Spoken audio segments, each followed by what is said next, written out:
orang-orang yang melamar untuk menjual ginjal, ada satu ibu-ibu yang cocok ginjalnya Pak, harga pun ditentukan, sepakat di harga 135.000 real. 135.000 real. Coba berapa itu? Kalau 1 real sekarang 4.000 rupiah kali 135.000 berapa itu? Lebih kurang adalah 400 juta, ada ya? Lebih kurang. Deal. Maka ditentukanlah tanggal operasi. Besoknya operasi, malamnya ibu kaya ini datang pada seorang ulama kondang di Arab Saudi, di ibu kota Riyadh. Apa kata sang ibu ini? Pak Kiai, tolong doakan saya besok operasi. Mohon doakan agar operasinya sukses. Apa kata sang ulama besar ini? Ini ditulis oleh Syekh Dr. Muhammad Al-Uraifi, ulama Timur Tengah yang kondang seluruh dunia. Dia menceritakan kisah nyata ini Bapak Ibu. Lalu apa kata sang ulama besar? Bu, ibu mau beli ginjal orang. Iya Pak Kiai. Dan besok ginjal itu dilepaskan dari dirinya lalu dipindahkan kepada ibu. Iya. Ibu tahu orang itu kira-kira betul-betul serius dan ingin menjual, atau dalam keadaan dia sangat terpaksa sehingga dia harus menjualnya? Ya saya nggak tahu Pak Kiai, pokoknya saya ingin dapat ginjal baru, toh saya beli dengan harga yang sangat mahal. Apa kata Pak Kiai ini? Kenapa ibu tidak niatkan saja sedekah kepada Allah? Biarkan dia menikmati harta yang ada di tangannya dari ibu itu. Ibu niatkan, Allah sembuhkan ibu. Tapi perkataan sang kiai ini belum masuk lagi ke lubuk hatinya. Cuma sepanjang perjalanan pulang terngiang-ngiang terus, kenapa ibu tidak sedekahkan saja, lalu ibu berobat pada Allah dengan niat sedekah hamba untuk kesembuhan penyakit hamba ya Allah. Kenapa tidak begitu? Itu pesan dan nasihat ulama besar ini. Besoknya ketemulah dengan ibu yang akan diambil ginjalnya. Ibu itu nangis saja terus, nangis terus Pak. Maka ibu, Ilahi tulil firdausi ahla. Assalamualaikum warahmatullahi wabarakatuh.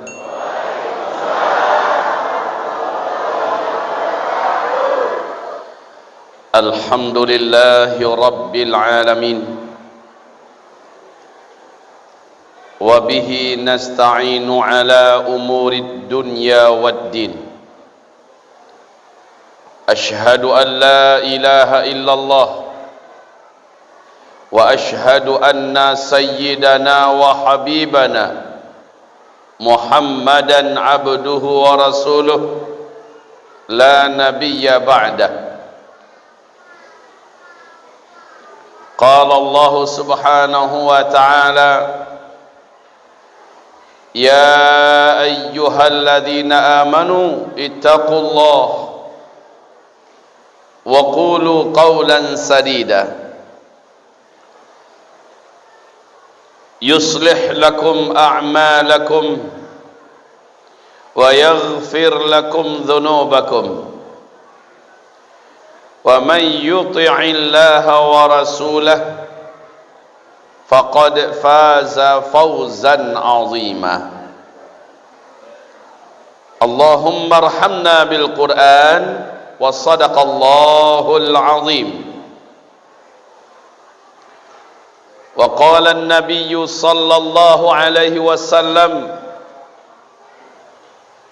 ala inni qad ji'tukum biha bayda'a naqiyyah layluha kanahariha la yazighu anha ba'da dhalika illa halik. Amma ba'du, ma'asyiral muslimin wal mu'minin, muslimat wal mu'minat, arsyadani wa iyyakumullah. Segala puji dan syukur adalah untuk Allah, ilah dan Rabb yang kita ibadahi. Salawat beserta salam kita untuk Habibillah Sayyidina Muhammad Rasulillah sallallahu alaihi wasallam. Ibadallah, Masya Allah, malam hari ini Allah subhanahu wa ta'ala beri rahmat kita seluruhnya untuk dapat bermajlis di taman surga ini. Rasulullah bersabda, hendaklah kalian mencintai dan senantiasa memburu taman-taman surga, yaitu ketika ada halaqah majlis ilmu, kalian bergabung ke sana. Sesungguhnya halaqah majlis ilmu adalah taman di antara taman-taman surga.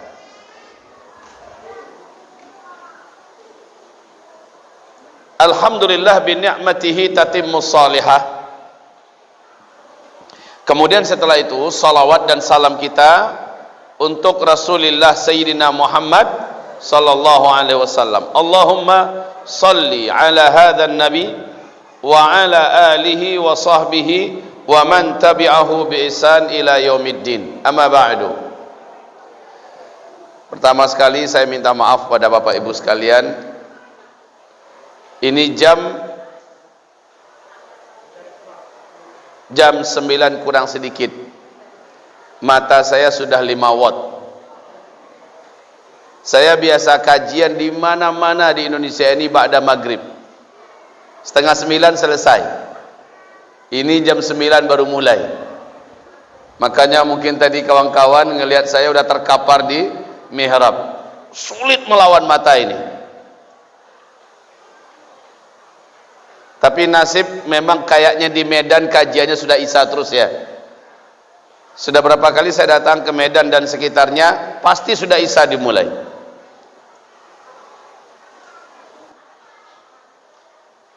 Kata kawan-kawan kami tadi di mobil, Ustadz di sini makin malam makin terang mata orang di sini gitu. Orang di sini, sementara orang di sana yang sampai sini ya keok matanya. Jadi minta maaf, ini lagi loading nih. Bapak Ibu yang kami muliakan, seorang wanita di Jakarta usia 33 tahun, belum menikah. Dia hanya seorang guru TK. Datang pada sahabat saya, seorang dai kondang di Jakarta. Apa katanya? Ustadz, tolong doakan saya Ustadz, saya pengen punya suami, sampai hari ini belum ada yang datang melamar saya. Apa jawaban sang Ustadz? Ibu mau dapat suami? Iya Ustadz. Mau suami yang macam mana? Pokoknya Ustadz suaminya yang beriman, yang soleh, yang bertakwa. Masalah bentuk saya nggak peduli Ustadz. Pokoknya manusia beriman, bertakwa, soleh. Dia bisa membimbing kami dan anak-anak kami kelak menjadi ahli surga. Maka sang Ustadz bertanya balik kepadanya, mau tidak ibu berkorban yang ekstrim? Maksud Ustadz, berani tidak ibu berinfak untuk agama Allah subhanahu wa ta'ala? Tapi infaknya bukan infak-infak kecil bu, infaknya ekstrim. Ibu punya kerja? Punya Ustadz. Ibu sebagai apa? Guru TK. Ibu punya gaji? Alhamdulillah ada Ustadz. Berapa gaji ibu 1 bulan? Ibu itu diam, malu dia jawab. Bu, katakan berapa gaji ibu 1 bulan? Akhirnya dia menjawab dengan sangat berat dan malu, saya hanya dapat gaji 250.000 1 bulan. Gaji yang sangat tidak cukup. Mungkin itu sebenarnya nggak dianggap gaji lah, paling-paling hanya sekedar ongkos angkot pulang pergi aja. Dan disitulah saya makan minum, disitulah saya bayar kos saya. Ya Allah, prihatin betul nasib ibu guru TK ini. Ibu, benar ibu mau dapat suami? Benar Ustaz. Saya harap ibu rela berkorban. Gaji ibu yang besok ibu terima, infakkan seluruhnya. Tolong agama Allah bu. Tolong agama Allah bu. Bantu pesantren, bantu masjid. Apa yang bisa ibu bantu? Seluruhnya Ustaz. Iya. Lalu saya gimana menjalani hari-hari yang 30 hari ke depan Ustaz? Itu urusan ibu. Pokoknya ibu ikhlaskan kepada Allah lillahi ta'ala. Tapi sebutkan, ya Allah, ini gaji hamba, seluruhnya hamba infakkan ya Allah. Tolong hamba, beri hamba jodoh lelaki yang beriman, yang soleh ya Allah. Ibu lafazkan ya, Ustaz, kalau saya lakukan itu lillahi ta'ala dan saya lafazkan, saya datang jodoh nanti kepada saya Ustaz, insya Allah Bu. Maka beberapa hari kemudian ibu itu pun terima gaji Pak Bu. Terima gaji ibu itu, langsung dia datangi mana tempat yang membutuhkan. Dia lihat masjid sedang membangun, dia pun datang. Pak, lagi bangun ya Pak? Iya.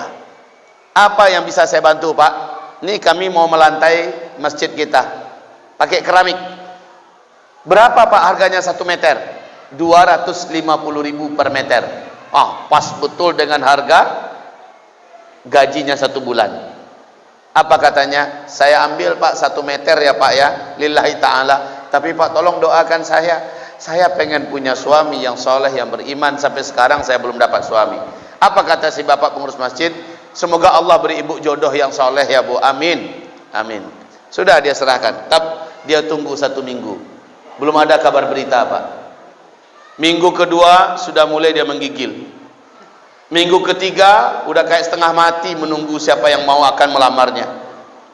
Udah mulai pucat, keringat dingin. Macam mana nih, belum ada tanda-tanda akan dilamar orang. Masuk minggu keempat, dia sudah tidak sabar, datang lagi pada Ustadz teman saya itu. Ustadz, masih ingat saya? Iya, saya ingat ibu. Kenapa Bu? Bagaimana? Saya sudah infakkan seluruh gaji saya 1 bulan kemarin Ustadz. Terus gimana Bu? Sampai sekarang belum datang jodoh Ustadz. Ibu sudah infakkan semuanya? Sudah. Lillahi ta'ala, lillahi ta'ala. Saya nggak pernah ceritakan ke siapa Ustadz, kecuali hanya pada Ustadz. Terus ibu sudah lafazkan, ya Allah ini untuk jodoh solehku. Sudah ibu lafazkan? Sudah Ustadz. Belum dapat juga? Belum. Baik Bu, berarti yang kemarin itu kurang. Maksud Ustadz? Tambah lagi. Ustadz, saya sudah tidak punya apa-apa. Kalau gaji saya besok saya berikan lagi, saya tak tahu bagaimana melanjutkan hidup di kota besar ini. Kata Ustadz, ibu akan diberi ganti oleh Allah dengan yang lebih besar. Kalau ibu siap, mudah-mudahan angkanya di mata Allah sudah cukup, Allah pasti akan berikan Bu. Pasti, kata si Ustadz ini, pasti. Saya pastikan dan saya doakan kepada Allah untuk ibu. Ustadz, kalau gajian lagi saya serahkan semuanya untuk agama Allah, Allah akan benar-benar berikan saya. Saya doakan ibu, ibu jangan ragu kepada Allah. Baik Ustaz. Pulang dia, pas terima gaji, dia datangi lagi tempat rumah ibadah yang lain. Lagi-lagi dia datangi lagi, ngapain Pak? Lagi membangun tempat berwudu Bu. Apa yang bisa saya bantu Pak? Kami butuh semen 100 sekian sak semen. Baik, dia pergi, ada toko bangunan dekat di situ. Kemudian dia pun tanya berapa satu semen, berapa satu sak semen. Waktu itu masih 50.000 Pak, 50.000 satu sak semen. Saya ambil 5 kata ibu guru TK ini. Lalu tolong antarkan ke rumah ibadah ini. Maka diantarkanlah dan dia pun berdoa, ya Allah, udah 2 bulan gaji hamba serahkan semua kepada Engkau ya Allah. Hamba tolong agamamu ya Allah, tolong hamba, beri hamba jodoh yang saleh, yang beriman, jodoh yang baik ya Allah, tolong ya Rabbana. Masya Allah. Hanya 1 minggu setelah itu Pak, datang lagi dia pada Ustadz ini, datang lagi. Ustadz, tolong saya Ustadz. Nah, gimana Bu? Tolong saya. Apa yang bisa saya tolong? Pilihkan kepada saya yang mana yang akan saya ambil. 3 orang datang melamar saya Ustadz. 3 orang datang melamar. 1 PNS, 1 pedagang, 1 pemilik TK Islam, SD Islam dan SMP Islam. Ustadz, saya pilih yang mana? Bantu saya memilihkan. 3-tiganya soleh Ustadz. Masya Allah Pak. 3-tiganya soleh. Apa kata sang Ustadz teman saya ini? Kalau begitu bagus, yang sesuai dengan background ibu pendidikan. Ambil yang punya TK Islam, SD Islam, SMP Islam. Itu lebih pas buat ibu. Baik Ustadz. Akhirnya mereka menikah. Informasi yang didengar, Ustadz ini diundangnya, dan dia pun akhirnya ibu itu mengajar di sekolah suaminya, dan dia dapat gaji 1 bulan 2,5 juta. Sebelumnya berapa Bu? Cuma 250.000 sebulan, sekarang 2,5 juta. Gaji berlipat 10 kali lipat, dapat suami yang soleh, dan akhirnya punya anak-anak yang lucu-lucu dan soleh-soleh. Ini in tansurullah yansurkum. Kalau kamu tolong agama Allah, Allah pasti tolong kamu. Itu contoh satu. Contoh yang pertama. Wahai Bapak Ibu hamba-hamba Allah yang kami muliakan, ini yang mau kita bangun, bukan bangun ya, yang mau kita tebus adalah rumah biasa yang akan menjadi rumah digaungkan di sana kalamullah 24 jam. Yang akan dibaca di sana ayat-ayat Allah 24 jam, mencetak dan memproduksi amal soleh yang terus mengalir kepada kita ketika masih hidup, ketika kita sudah mati, sampai hari kiamat pahalanya mengalir terus kepada kita. Itu baru segi pahala ya, belum lagi di segi ganjaran yang akan Allah berikan kepada kita. Wahai Bapak Ibu yang kami muliakan, di luar sana ada seorang adik asuh atau adik angkat bagi saya, namanya mirip dengan saya, Zulkifli. Dia ada di luar sana, baru nyampe siang tadi dari Jakarta naik bus ya. Zulkifli ini, beliau dulu waktu tahun 2001 menyambut saya di Jakarta. Kebetulan situ ada pertemuan dai dan ulama se-Indonesia di Jakarta selama 3 hari. Selesai pertemuan, saya pun minta tolong diantarkan ke sebuah alamat. Saya telepon beliau, Zul, ya dah, bisa tolong udah nggak antarkan ke alamat ini? Oh ya dah, Zul tahu tuh. Maka dia pun datang pakai motor bututnya. Bapak Ibu yang kami muliakan, di kantong saya hanya tersisa uang 100.000 rupiah, uang kertas merah. Zaman dulu kan masih yang kayak plastik itu ya, ya itu saya simpan. Rencana saya besok pulang naik bus ekonomi walaupun bangku serap. Saya nanti bujuk angka 80.000, nanti 20.000 rencana saya makan, mau makan untuk makan di jalan. Wahai Bapak Ibu yang kami, waktu itu saya belum apa-apa, belum siapa-siapa. Dan saya baru pulang dari Mesir dari Libya tahun 2000 ya, di tahun 2001. Kemudian setelah saya dijemput oleh Zulkifli ini, saya pun di perjalanan bertanya kepadanya, Zul, gimana kabar istri dan anak-anakmu? Dia menjawab, baik dah, sehat semuanya. Beliau pun terdiam. Zul, sehat semuanya? Beliau mengatakan, semuanya sedang tidak sehat dah, istri dan anak-anak lagi nggak sehat. Saya katakan berikutnya, kenapa tidak dibelikan obatnya? Apa kata beliau? Jangankan untuk beli obat, ini dari kemarin sampai hari ini belum ada yang masuk ke dalam perut. Lapar sekeluarga. Darah saya mengalir langsung. Terkejut saya. Terus gimana Zul? Apa katanya? Kalau seandainya ada dana di tangan 100.000 saja, maka insya Allah Zul akan belikan mereka makanan dan sedikit obat yang bisa meringankan mereka. Disebutnya angka yang ada dalam kantong saya. Berapa? Menggigil uang 100.000 di kantong itu.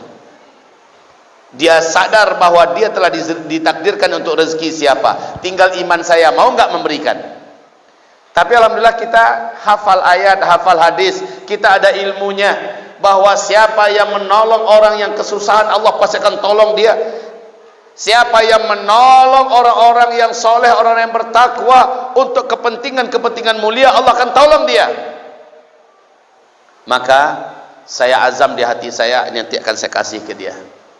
Sampailah saya di alamat yang diantarkannya, saya hidupkan bel. Ini ada pagar, di dalamnya ada mobil-mobil mewah, dan pemilik rumah itu adalah Bapak Ahmad Subianto. Dia adalah Presiden Direktur PT Taspen Jakarta Pusat. Dulu waktu 1994 saya yang membimbing ibadah hajinya, beliau bersama istrinya dengan Patuna Travel. Nah, ketika saya tekan bel, ini hari sudah sore ya, muncullah seorang laki-laki setengah baya. Ternyata Bapak Ahmad Subianto langsung yang buka pintu. Terkejut beliau melihat saya. Zulkifli, katanya. Dia berteriak memanggil saya. Langsung dia masuk lagi. Mama lihat ini siapa yang datang? Zulkifli, Ma, Zulkifli. Ternyata beliau sangatlah terharu pertemuan kami di Tanah Suci. Tolak balik hidupnya menjadi seorang lelaki yang berislam kafah setelah perjumpaan dengan saya. Ya, jadi dia terkesan betul sehingga dia menulis buku Perjalanan Ibadah Hajiku ke Tanah Suci. Di situ nama saya ditulisnya, bahwa dia sangat-sangat terkesan dan terpengaruh oleh nasihat-nasihat selama di Tanah Suci di bawah bimbingan saya. Sehingga dia pernah berpesan, nanti kalau Anda ke Indonesia, ini alamat rumah saya, datang ya. Makanya saya ingat dan saya pun mengunjunginya. Bapak Ibu yang kami muliakan, singkat cerita, dia pun mempersilahkan saya masuk. Sementara Zulkifli saya suruh pulang. Saya ambil dana yang 1 lembar di tangan saya itu. Demi Allah saya nggak punya uang lagi. Dan demi Allah saya tak tahu besok mau pulang dengan cara apa. Dan saya tidak peduli. Pokoknya saya yakin Allah pasti tidak akan menyia-nyiakan hambanya yang tadi telah menolong hambanya yang sedang kesusahan. Saya pun keluarkan, Zul, ambil dana ini. Apa kata beliau? Udah lebih membutuhkan, jangan dah. Saya katakan, bawa pulang, beri istri dan anak-anakmu makan dan obat. Terima kasih dan semoga Allah mudahkan urusan udah, katanya. Udah, beliau pun pulang. Saya masuk ke dalam, ditanya oleh Bapak Ahmad Subianto, nanti malam Anda nginap di mana? Saya katakan, belum ada rencana di mana. Di sini aja ya, Anda nginap di rumah saya saja, kata Bapak Ahmad Subianto. Saya iakan cepat, Pak. Nggak perlu nunggu 2 kali beliau tawarkan. Ayalah, bismillah, saya bilang. Alhamdulillah, katanya. Kita puas-puas ngobrol malam ini. Lalu kami pun setelah puas ngobrol, tidur. Jam 3 saya bangun, dia saya lihat sudah tahajud, Bapak Ahmad Subianto. Sudah tahajud. Ternyata sejak pulang haji, beliau tidak pernah meninggalkan tahajud. Masya Allah. Ya. Subuh kami pergi ke Masjid Istiqomah bersama-sama, lalu balik. Habis subuh kami ngobrol lagi dan sambil sarapan pagi. Kemudian beliau bertanya tentang dakwah saya di Sumatera Barat, tentang apa aktivitas saya, apa yang saya lakukan, rencana saya ke depan apa. Beliau tanyakan semua. Saya jawab apa adanya. Terakhir beliau berkata, nanti Anda kapan rencana pulang? Saya jawab, rencana saya semula hari ini. Kalau begitu biar nanti sopir saya yang antarkan Anda ke airport. Ke airport? Ngapain saya ke airport? Saya tanyakan, untuk apa saya diantarkan ke airport? Ya nanti Anda kan mau naik pesawat apa kan ke airport, biarlah sopir saya yang antarkan. Saya katakan, nggak usah repot-repot Pak, saya bisa sendirian. Nggak, saya akan suruh sopir saya antarkan Anda ke airport. Saya nanti akan banyak mampir dulu Pak di sana sini. Saya masih mencoba cara untuk supaya tidak diantarkan di airport. Bingung juga Pak, diantarkan di airport nanti sampai di sana saya diturunin, gimana cara keluarnya, duit nggak ada. Bingung, serius saya bingung. Ya, cari akal, tapi ternyata semua cara saya berkelit selalu ditepis oleh beliau. Pokoknya seharian ini Anda diantarkan oleh sopir saya pakai mobil. Ya, Anda mau kemana silakan diantar, sopir saya akan tunggu. Waduh, iyalah Pak, saya bilang. Iya Pak. Nanti Anda naik pesawat apa katanya? Naik pesawat apa katanya belum? Sedangkan kemarin duit 100.000, rencananya cuma naik bus ekonomi. Itu pun mau merayu Pak, supaya dapat bangku kursi serat jadilah. Ini naik pesawat apa katanya? Saya katakan, enggak tahulah Pak, saya belum beli tiket pesawat. Kalau begitu di airport saja Anda beli. Waktu itu kan masih bisa beli tiket pesawat, hari itu berangkat, beli tiket pesawat hari itu. Kan masih bisa waktu itu. Saya sarankan Anda ambil Garuda ya. Garuda itu kan paling mahal itu Pak. Aduh, mak, nyesal saya datang kemari. Dia akan antarkan saya ke terminal khusus tempat Garuda. Saya katakan, terserah nanti aja Pak, mana yang baik aja lah di sana nanti. Iya, saya sarankan, dulu saya adalah salah seorang komisaris di Garuda, ya, dan itu agak pesawat yang paling baik, yang paling bagus. Anda naik pesawat itu nanti. Ya, insya Allah. Kemudian Bapak Ibu, beliau pun masuk ke dalam kamarnya, dan ini ruang makan. Kamarnya itu langsung sebelah sini.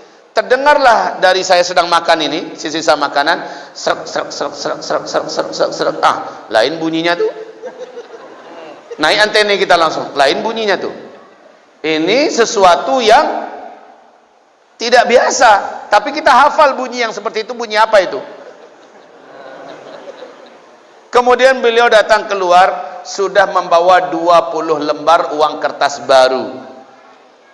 Zul, ini untuk beli tiket katanya. Cash Pak, 2 juta rupiah. Ambil Garuda Zul ya. Ternyata dia nggak puas sampai di situ, dia ambilnya cek ya, lalu diisinya cek itu. Zul, nanti sampai di Sumatera Barat, ini Anda uangkan beli kendaraan untuk dakwah Anda. Masya Allah, beli kendaraan, itu kendaraan pertama saya dalam hidup saya, Pak. Baik Pak, insya Allah setiap Anda ke Jakarta, telepon saya akan menjemput. Begitu Pak. Baik, berapa kemarin Bu yang kita keluarkan baru berapa? 1 lembar, diganti Allah berapa? Adha'afan katsirah, lipatan-lipatan yang banyak. Kejadian seperti ini saya alami dalam hidup saya, bukan sekali, ratusan kali.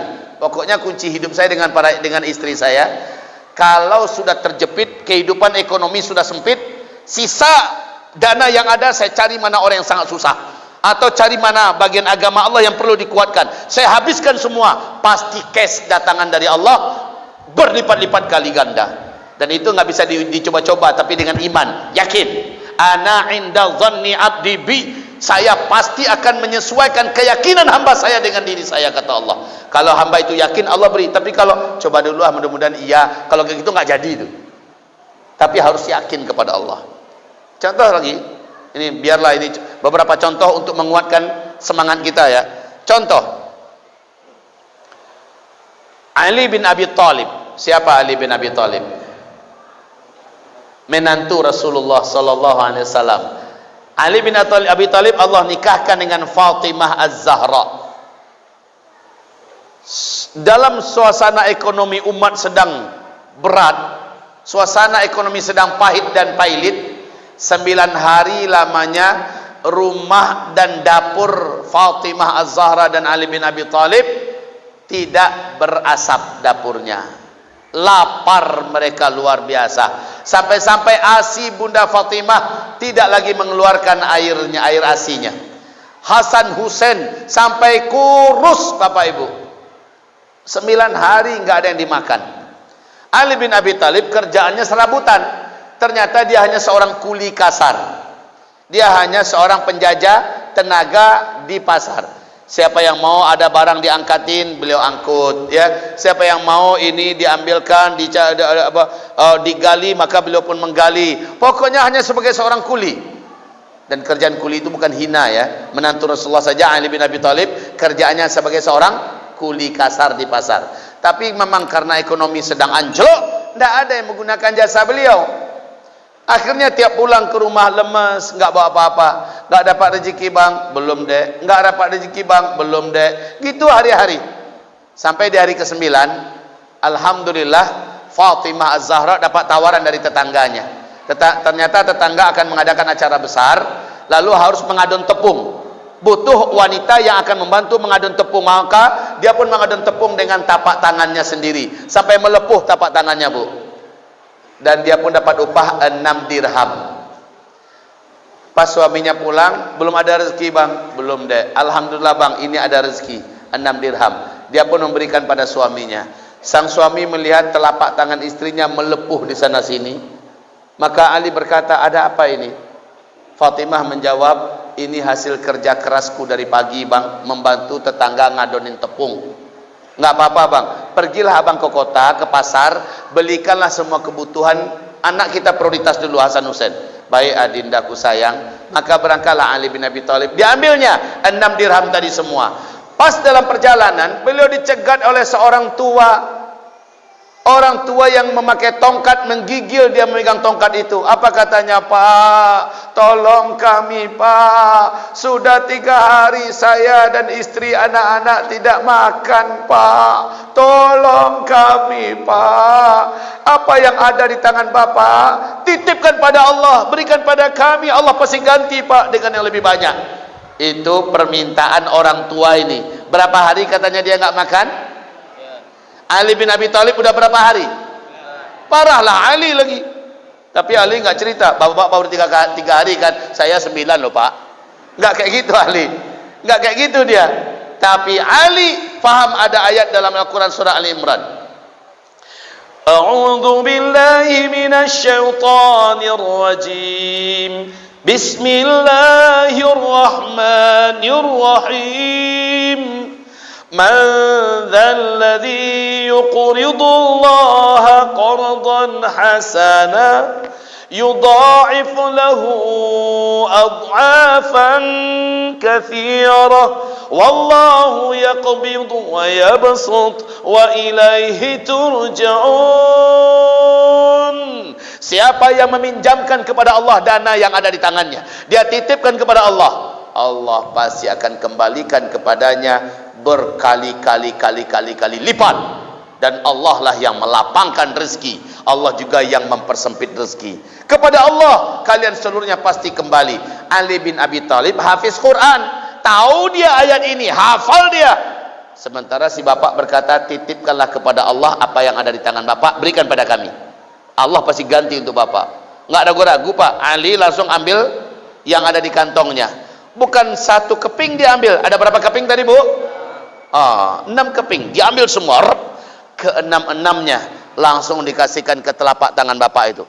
Ini pak, ya Allah, berikanlah hambamu ini ganti dengan yang lebih banyak ya Allah. Ya Allah, hamba bersyukur kepadamu. Menangis bapak itu, dan dia mendoakan Ali. Maka setelah itu bapak ini pergi. Ali bin Abi Thalib kembali pulang dengan tangan kosong. Apa kata Bunda Fatimah? Wahai suamiku, mana belanjaanmu? Nggak jadi belanja dek. Kenapa? Karena abang sudah bawa duit tadi. Ali pun menceritakan perjalanannya di jalan tadi. Apa kata sang istri? Sang istri langsung digenggamnya tangan suaminya, diciumnya tangan suaminya, langsung berdoa, ya Allah, terimalah titipan kami di sisi Engkau ya Allah. Coba lihat, itu wanita beriman sejati itu bu. Kira-kira kalau wanita sekarang gimana tuh pak? Kira-kira gimana bu ya? Yang nyari istri, suami enak-enak aja dikasihkan, disedekahkan. Tapi Bunda Fatimah luar biasa, langsung dia berdoa, ya Allah terimalah ya Allah simpanan kami kepada Engkau, sambil mencium tangan suaminya. Enggak ada menampakkan kesal. Kalau wanita sekarang, di mana otak kau? Hah? Pakai otak sedikit, kenapa berbuat itu? Udahlah habis tuh di bongak-bongaknya suaminya. Nah, ini enggak ada, alhamdulillah ya. Itu untungnya pak punya istri yang soleha. Ibu-ibu gitu ya bu. Terus Ali pamitan lagi pada istrinya. Setelah mengecup jidat sang istri, Ali pun pergi lagi ke pasar. Kemudian belum nyampe di pasar, Ali dicegat oleh seorang Arab Bedui, orang hitam keling, bawa onta yang sehat. Apa kata orang Badui ini? Pak, mau beli onta saya enggak? Kata Ali, enggak. Saya jual murah loh pak. Kata Ali, saya enggak punya duit. Hanya 100 dirham pak saya jual. 1 dirham pun kamu jual, saya enggak sanggup beli. Memang enggak punya duit, kata Ali. Kalau gitu pak, bapak tolong jualkan ke pasar. Pokoknya saya titip ke bapak, harganya cuma 100 dirham. Bapak mau jual berapa terserah, berikan ke saya 100 dirham, sisanya ambil oleh bapak. Apa kata Ali? Kenapa enggak kamu aja yang jual langsung? Saya pengen bapak yang bantu jualin. Bapak lebih ngerti pasar sini. Saya tahu dengan bapak menantu Rasulullah kan, bapak orang amanah pak, bapak orang baik, saya tahu. Jadi tolong pak jualkan unta saya. Maka Ali bin Abi Thalib pun berkata, baik kalau begitu, kamu tunggu di mana? Saya tunggu di sini aja. Baik, tunggu ya. Ali pun bawa onta, masuk pasar ternak. Baru saja masuk gerbang pasar ternak, langsung disongsong oleh orang kaya, bertanya kepadanya, jual onta tuh pak? Iya saya jual. Berapa bapak mau jual? 200 dirham katanya. Saya beli katanya. Nggak pakai tawar lagi pak. Saya beli. Ontanya sehat, tegap, badannya juga bulat. Saya beli katanya. Kasih uang 200 dirham cash. Termenung Ali, cepat betul prosesnya ya, tanpa taruh menawar, langsung 200 dirham cash tunai di tangan. Maka Ali pun bulat-bulat dana yang dia terima itu diserahkannya semua pada orang Arab Badui ini. Luar biasa ini pak, muamalah orang beriman loh ya. Orang Arab Badui ini bilang, cepat betul bapak selesai menjualnya. Bapak jual berapa? Apa kata Ali? Duit yang ada ini ya. Maka dia melihat banyak duitnya, dia hitung sampai hitungan 100, stop dia. ya, lalu dia masukkan ke kantongnya. Yang ini yang untuk saya, sisanya silakan untuk bapak. Masya Allah, kamu serius nih, kata Ali pada orang Arab Badui ini. Saya serius, dari awal saya ngomong begitu. Allahu Akbar, alhamdulillah. Ali pun pulang, bapak ibu, pulang mau kasih tunjuk pada istrinya ada rezeki yang seperti ini. Sampailah dia dekat rumah, terkejut dia, seorang lelaki dan istrinya sedang duduk di depan, sedang berdiri di depan pintu, dan ternyata laki-laki itu adalah sang mertua yang mulia, Rasulullah sallallahu alaihi wasallam. Rasulullah tersenyum lebar, istri pun menyambut dengan sumringah, dengan senyum kasih dan cinta. Apa kata Rasulullah? Allah memuji perbuatan kalian, para malaikat di langit menyebut-nyebut nama kalian, kalian menjadi terkenal sekali hari ini. Maka kata Rasulullah, Allah telah menerima simpanan kalian. Berapa tadi Allah kasih balik kepada engkau ya Ali? Berapa kau dapat sekarang? Ternyata Rasulullah dapat bocoran dari malaikat Jibril. Maka langsung Ali katakan, ini ya Rasulullah, 100 dirham. Maka bahagialah Rasulullah sallallahu alaihi wasallam. Coba lihat, berapa tadi? 6 dirham. Jadinya berapa? 100 dirham. Sekarang kita kembalikan kepada kisah kita yang terdekat ini. Buya Tengku Zulkarnain, beliau memerlukan biaya pembebasan rumah untuk santri yang tidak tahu mau menginap di mana, mau tidur di mana, mau belajar di mana. Rumah itu menyelip di tengah-tengah pesantren. Cara satu-satunya bebaskan. Kalau enggak dibeli orang lain, maka harapan untuk punya rumah tambahan tidak akan ada. Inilah dia jalannya. Dalam kesulitan agama Allah, kita lapangkan. Apa kesulitan kita? Allah yang lapangkan. Syaratnya kasih ikrar, bunyikan niatnya. Siapa tahu ada yang niat, ya Allah hamba sakit, ya Allah hamba tolong agamamu, angkat penyakit hamba ya Allah. Bisa Pak? Bisa. Ini kisah nyata, ini terakhir, kisah terakhir ya. Karena tadi udah 3 kisah, saya tambahkan 1 kisah lagi. Seorang konglomerat di ibu kota Riyadh, wanita ya, konglomerat wanita. Beliau gagal ginjal, harus dibuang ginjalnya.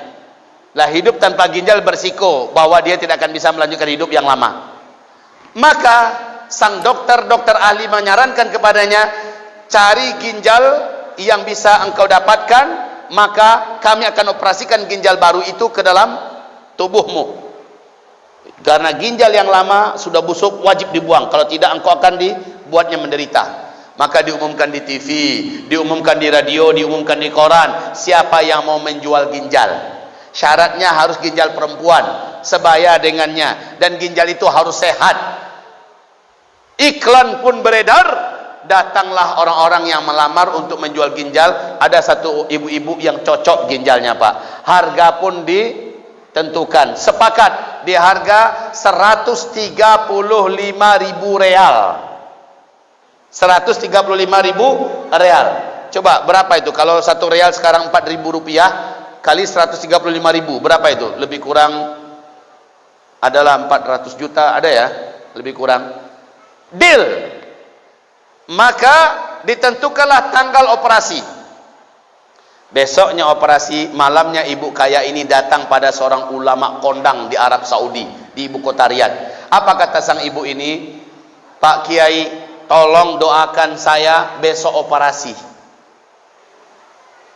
Mohon doakan agar operasinya sukses. Apa kata sang ulama besar ini? Ini ditulis oleh Syekh Dr.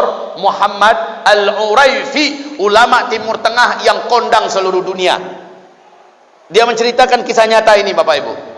Lalu apa kata sang ulama besar? Bu, ibu mau beli ginjal orang. Iya Pak Kiai. Dan besok ginjal itu dilepaskan dari dirinya, lalu dipindahkan kepada ibu. Iya. Ibu tahu orang itu kira-kira betul-betul serius dan ingin menjual, atau dalam keadaan dia sangat terpaksa sehingga dia harus menjualnya? Ya saya nggak tahu Pak Kiai. Pokoknya saya ingin dapat ginjal baru. Toh saya beli dengan harga yang sangat mahal. Apa kata Pak Kiai ini? Kenapa ibu tidak niatkan saja sedekah kepada Allah? Biarkan dia menikmati harta yang ada di tangannya dari ibu itu. Ibu niatkan, Allah sembuhkan ibu. Tapi perkataan sang kiai ini belum masuk lagi ke lubuk hatinya. Cuma sepanjang perjalanan pulang terngiang-ngiang terus, kenapa ibu tidak sedekahkan saja lalu ibu berobat pada Allah dengan niat sedekah hamba untuk kesembuhan penyakit hamba ya Allah. Kenapa tidak begitu? Itu pesan dan nasihat ulama besar ini. Besoknya ketemulah dengan ibu yang akan diambil ginjalnya. Ibu itu nangis saja terus. Nangis terus, Pak. Maka ibu kaya ini tak tega juga, sementara dokter-dokter ahli yang akan membedah dari berbagai negara udah kumpul. Ruang VVIP dah siap. Alat-alat bedah dan semua obat-obatan dah siap semuanya. Ibu ini melihat ibu yang akan menjual ginjalnya ini nangis terus, dari awal datang tuh nangis. Apalagi makin kesini makin kuat tangisnya. Apa kata ibu yang kaya? Ibu kenapa nangis terus? Saya jadi nggak enak nih. Ibu nggak ikhlas ya ginjalnya saya beli. Apa kata si ibu itu? Saya masih orang beriman, Bu. Saya tahu ini anugerah Allah yang sangat mahal. Seharusnya saya tidak boleh menjualnya. Dan saya tidak mau kehilangan ginjal saya. Tapi demi Allah, saya mau menjual ginjal ini demi menyelamatkan nyawa anak gadis saya. Dia wajib dioperasi, biayanya tinggi. Saya tak tahu dengan dana apa. Kalau tidak dioperasi, dia akan meninggal dunia. Bagi saya yang memang sudah di usia tua ini, biarlah anak saya melanjutkan hidup. Dan kalau saya harus berakhir, biar. Sebenarnya saya tidak rela saya kehilangan ginjal anugerah Allah ini, kata si ibu miskin. Mendengarkan itu, wahai bapak ibu, apa kata wanita kaya ini? Teringat olehnya nasihat sang ulama tadi malam, Pak Kiai tadi malam. Sedekahkan sajalah dan niatkan itu sebagai pengobatanmu kepada Allah. Allah pasti sembuhkan. Masya Allah. Maka ibu ini langsung berkata kepada ibu miskin ini, Bu, pulanglah, kita tak jadi saja. Apa kata si ibu miskin? Nggak bisa, Bu, saya butuh sekali dananya. Sudah ibu, dana yang sudah saya transfer untuk ibu, saya tidak akan minta kembali walau hanya 1 real, semuanya untuk ibu. Tapi tolong doakan saya ya, Bu, semoga ginjal yang ada di dalam tubuh saya ini Allah beri kesehatan, entah bagaimana caranya. Ibu pulanglah, bawa duitnya, saya niatkan sedekah, tapi tolong doakan saya. Ya Allah, jadikanlah apa yang hamba keluarkan sebagai mahar kesembuhan hamba di matamu ya Allah. Maka ibu miskin ini pun berdoa, ya Allah, sembuhkan ibu ini, ya Allah, sehatkan ginjalnya, ya Allah, ya Allah, berdoa. Setelah itu ibu ini pergi. Tinggallah sang konglomerat wanita ini. Dipanggil oleh dokter. Yang datang cuma ibu kaya saja lagi, yang miskin dah pulang. Kata dokter yang akan membedah, mana ibu yang satu lagi? Saya suruh pulang. Kenapa disuruh pulang, Bu? Nggak jadi operasinya. Loh, ibu gimana sih? Ibu kan mau menyelamatkan nyawa ibu. Ginjalnya kan sudah ibu beli. Iya, tapi saya tidak jadi beli. Dananya saya sedekahkan kepada dia. Kami udah kumpul dari mana-mana nih, Bu. Harusnya operasi.